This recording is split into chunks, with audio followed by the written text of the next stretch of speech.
Piping বসানো আমরা সকলেই কম বেশি সবাই জানি, কিন্তু যখন আমরা ডিজাইন কোনো পিঠে বসাতে যাই তখন কিন্তু আমাদের একটু প্রবলেম হয়।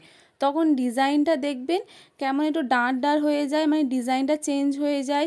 বিশেষ করে এই কোণের জায়গাগুলো, এখানে দেখুন আমার ফিতে দেওয়া আছে, তো এখানে আমার প্রথমে বোট নেক হয়েছে, তারপরে নিচে একটা গোল ডিজাইন হয়েছে।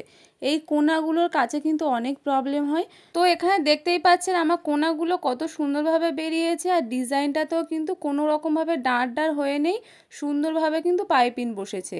আর এখানে দেখুন হাতাতেও আমি পাইপিং বসিয়েছি, তো পিছন দিক থেকেও দেখিয়ে দিচ্ছি কত ফিনিশিংয়ের সাথে হয়েছে। একদমই কিন্তু ডাঁট ডাঁট হয়ে নেই বা একটুও বাইরে বেরিয়ে যাচ্ছে এরকমও কিন্তু নয়। আর এটা কিন্তু আমি ডবল ফুটেই করেছি, আমার কাছে সিঙ্গেল ফুট নেই। তো কিভাবে বসিয়েছি এই ভিডিওতে আমি আপনাদেরকে সম্পূর্ণটা বলে দেব। আর এখানে একটা ছোট্ট টিপস দিয়ে দেবো। এই টিপসটার জন্য কিন্তু আপনারা যে কোনো ডিজাইন মানে গলাতেই কিন্তু পাইপিং বসাতে পারবেন। তো অবশ্যই সম্পূর্ণ ভিডিওটি দেখার জন্য আপনাদেরকে অনুরোধ করলাম। তো এখানে দেখুন আমি সবার প্রথমে ডিজাইনটা কাটিং করে নিয়েছি। তো আপনারা যেরকম ডিজাইন করতে চান তো সেরকম ডিজাইন কাটিং করে নেবেন। আর মেন কাপড়ের ওপর লাইনিংটাকে প্রথমে রেখেছি, মেন কাপড়ের সোজা দিকের ওপর লাইনিংটাকে রেখেছি, রেখে ভালো করে পিন করে নিয়েছি। এবার একদম ওপর থেকে 2 সুত বরাবর গ্যাপ দিয়ে কিন্তু পুরোটা সেলাই করে নেব। তো এখানে যেমনটা ডিজাইন আছে তেমনটাই কিন্তু এখানে 2 সুত বরাবর গ্যাপ দিয়ে সেলাই করে নেব। তো সোজা দিক থেকে সেলাই করে নিয়েছি, নিয়ে এবার দেখুন যত পিন ছিল পিনগুলো খুলে নেব।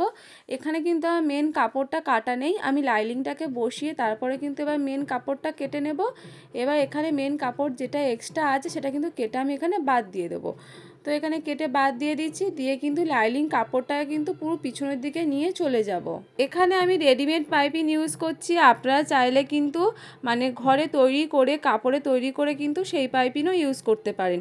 নিয়ম কিন্তু একই রকম থাকবে, নিয়মে চেঞ্জ হবে না। অনেকে কিন্তু মানে গলাপট্টি বসায় না, একেবারে কিন্তু পাইপিংটা বসিয়ে দেয়।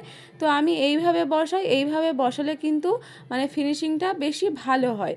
তো এবার দেখুন এখানে দেখুন আমি পুরো মানে লাইনিং কাপড়টাকে পিছনের দিকে নিয়ে চলে গেছি। এবার মেন কাপড়টা সামনের দিকে হয়ে গেছে।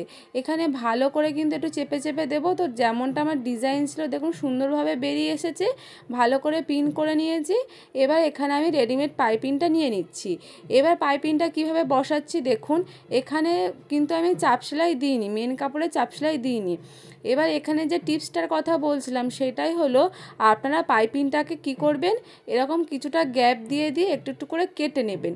কেটে নিলে কি হবে বলুন তো, আপনারা মানে পাইপিংটা তো স্ট্রেট হয়ে থাকে, সোজা হয়ে থাকে, এইভাবে কাটিং করে নিলে আপনারা যদি যে কোনো ডিজাইনের মানে পিঠেই বসান না কেন পাইপিংটা কিন্তু খেলিয়ে যাবে। এইভাবে একটু একটু করে কেটে নিলে মানে পাইপিংটা খেলিয়ে যাবে, আপনাদের কিন্তু কোনো অসুবিধাই হবে না। আপনারা যে কোনো ডিজাইন পিঠেই কিন্তু পাইপিংটা সহজেই বসিয়ে নিতে পারবেন। তো এই ছোট্ট টিপসটা আপনারা একবার হলেও করে দেখবেন, যাদের পাইপিং বসাতে সমস্যা হয় বা কোনো ডিজাইন পিঠে বসাতে গেলে পাইপিং দাঁড় হয়ে থাকে, কোণাগুলোর কাছে আপনারা ঠিক শেপ দিতে পারেন না, তো অবশ্যই এই টিপসটা ফলো করবেন।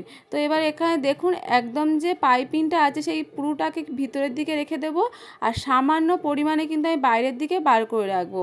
রেখে কিন্তু ওপরে একদম ধার বরাবর এই যে পিঠটা আছে পিঠের একদম ধার বরাবর কিন্তু সেলাইটা করে নেবো। আর এখানে দেখুন কোণার কাছে চলে এসেছি। তো কোণার কাছে আমি কি করছি দেখুন, একদম কিন্তু মানে ছুঁচটাকে কিন্তু একদম বাঁকিয়ে নিয়েছি। আর আপনাদের যদি এই কোণার কাছে যদি না কোনো কাটিং মানে পাইপিংয়ে যদি না কোনো কাটিং থাকে তো অবশ্যই এরকম কাটিং করে নেবেন। আর সরু কিছু একটা স্ক্রুড্রাইভার টাইপের নিয়ে নেবেন, নিয়ে এরকমভাবে কিন্তু সোজাভাবে মানে ঘুরিয়ে দেবেন, একদম কিন্তু ঘুরিয়ে দেবেন, মানে যেমনটা ডিজাইন আছে এরকম বাঁক ধরেই কিন্তু ঘুরিয়ে দেবেন। দেখবেন সুন্দরভাবে কিন্তু ঘুরে গেছে আর কোণাটা সুন্দরভাবে বেরিয়ে গেছে।